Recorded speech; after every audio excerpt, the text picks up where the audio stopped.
Hi friends, అందరు ఎట్లున్నారు? నేనైతే చాలా బాగున్నా. ఈరోజు మా ఇంట్లో మార్నింగ్ బ్రేక్ఫాస్ట్ వచ్చేసి రాగి ఇడ్లీ. మీరేం చేసుకున్నారో కామెంట్ చేయండి. రాగి ఇడ్లీ అయితే చాలా హెల్త్కి మంచిది కాదు, టేస్ట్ కూడా చాలా బాగుంటుంది ఫ్రెండ్స్. మీరు కూడా ట్రై చేయండి.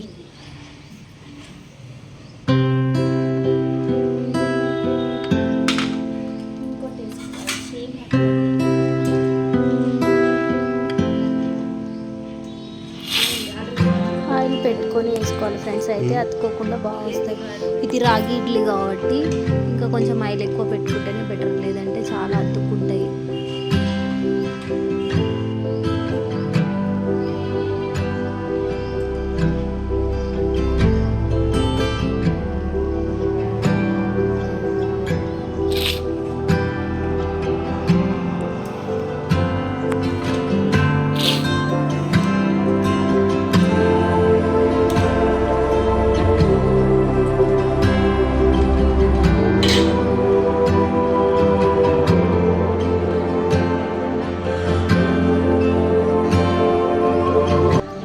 రాగి ఇడ్లీ అయితే చేసుకుంటున్నాం ఫ్రెండ్స్.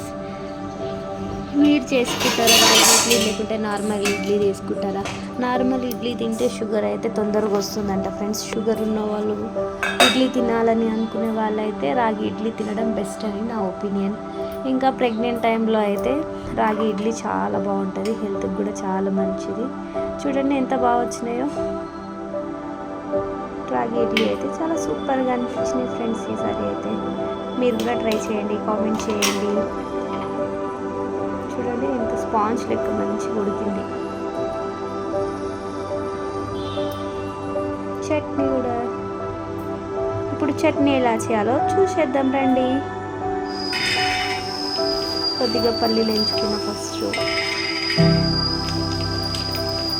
ఎప్పుడైనా చట్నీ చేసేటప్పుడు పల్లీలు అయితే మంచిగా వేయించుకోవాల్సి ఫ్రెండ్స్, లేకుంటే చట్నీ అనేది మంచిగా అనిపించదు. కొందరు అయితే ఇక వైడ్గా నార్మల్గా వేయించుకుంటారు, టేస్ట్ అనేది మారిపోతుంది. టేస్ట్ కొరకు కొద్దిగా పల్లీల్లోకి కొన్ని పుట్నాలు కూడా ఎంచుకుంటున్నా ఫ్రెండ్స్. చూడండి.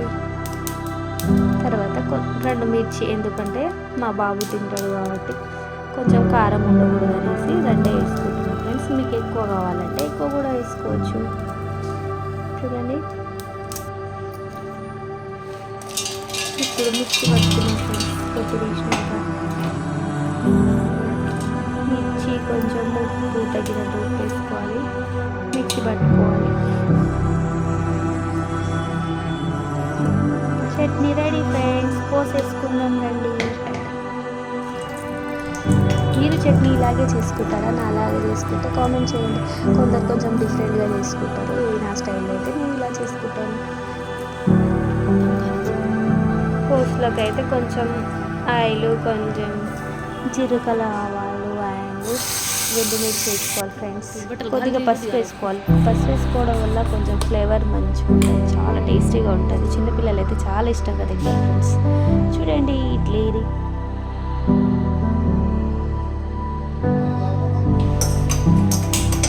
ఇప్పుడు నెక్స్ట్ అయితే ఫ్రైడ్ రైస్ చేసుకుంటున్నాం ఫ్రెండ్స్.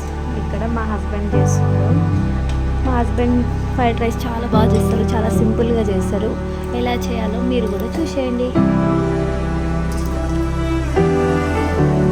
ఒక కడాయిలోకి ఆయిల్ వేసుకొని తర్వాత కరివేపాకు,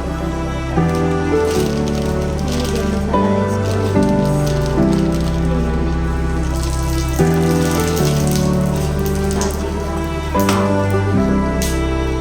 చెక్క లైట్ వేసి బాగుంటుంది టేస్ట్ అయితే.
తీయగానే